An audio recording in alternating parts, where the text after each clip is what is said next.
This is a Windows Phone 7 game review of Splinter, which is available in the marketplace for $4.99 and is an Xbox Live game title. So, Splinter has already been out on the iPhone for a little while, and they basically ported that version over to Windows Phone. But you do have your Xbox Live achievements and leaderboards, so that is new.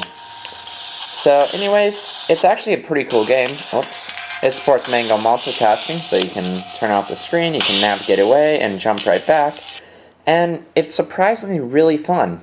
At first I thought the controls would just be too tough to actually enjoy the game, but it's surprisingly fun, and it's really great, and I actually love it. Only complaint is the load speeds are slow compared to the iPhone. Even the iPhone 3GS loaded this faster, according to a video I watched. Their load speed was nearly instant, so they definitely didn't put too much work into porting it over to Windows Phone. But anyways, it still plays really well. It's just that slow load speed. Yeah, it definitely does take a little while. But once you're in the game, that's the only load screen you see, just at the very beginning. And holy crap. Finally. So, the controls can be a little tough to get used to. You have to control your movement with the joystick there, and then you control your camera just by panning around here. And then you have your different guns up here. You just control them by swiping over them, so you have your fist just for fighting, and your silent pistol. And then you shoot by pressing that button. And so I destroyed those turrets, and now I can move on into this room. Oh crap. So yep, there's always enemies, and you can use stealth to fight them, but sometimes you'll just have to get into firefights because you can't always use stealth. And there, I probably should have looked under the door, but it looks like it's fine.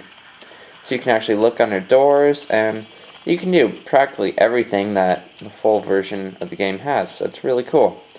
And here, probably just going to have to get into a firefight with them. So you can aim further down your scope if you just click that little aim button, and then that'll help you get a headshot. So that's just the aim button right there. And then you fire, and to reload you can just tap your gun there, or it'll automatically reload. And the game has a cover system, so you can jump into cover too, and look around corners, which is really cool. Crap, I forgot to shoot the camera. So the game even has bullet effects on the wall. That's how detailed it is. So it's pretty dang good. And yeah, the graphics aren't super impressive, but they're quite good for a phone, and it's definitely acceptable. It makes the game very enjoyable. The PlayStation Vita would of course destroy this, but that's a PlayStation Vita. So the gameplay is really fun. There's the stealth aspect to it, and the firefighting, and the cover system. There's a lot of aspects of it, and it reminds me of Uncharted, sort of. It's definitely not as good as Uncharted, because Uncharted is just fantastic, but heck, to be even compared to Uncharted, especially on a mobile phone, that's really impressive. So, they've done a good job on this game, and it's actually a lot of fun. And I'd highly recommend you check out Splinter in the marketplace. There's a great variation between levels, and you'll go from doing a lot of stealthy attacks to there's even some scenes where you're playing as a military character and you're in Afghanistan. So there's a lot more combat areas. And the only problem is sometimes tapping those things doesn't work, but that's the only problem in the game. And once you get playing, you'll get used to the control scheme, and you can play it pretty well. It's actually really surprising. You'll find yourself enjoying this game. So, here, as you can see, you can tap that mirror and you can look under things. And what's really cool is you're, of course, at the lower perspective. So that's just a waist-high table, but it feels like it's taller there. So, it's pretty realistic. We break in here, take cover, and then we're gonna just have to kill these people. So as you can see, the shooting system can be pretty easy. The only thing that's really tough is trying to move around while shooting. That's nearly impossible just because the shooting scheme doesn't work. And another cool thing is you can grab somebody and then use them as cover. But I had too many people behind me, so that didn't really work that well. I'll try that again. So if you grab someone and use them as cover, then you have a huge advantage over everyone, because they're practically a bulletproof shield, and you can do whatever you want.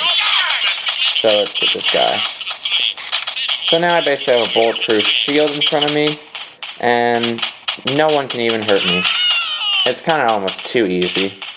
So I can just stand here, and unless the enemies come way on my side, they can't hurt me at all.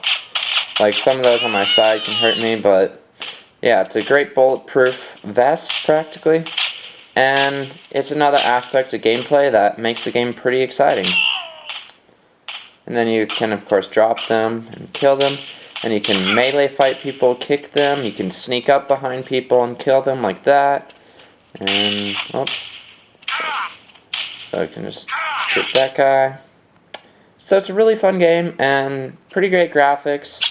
You got a lot of different weapons, a lot of different choices to play through.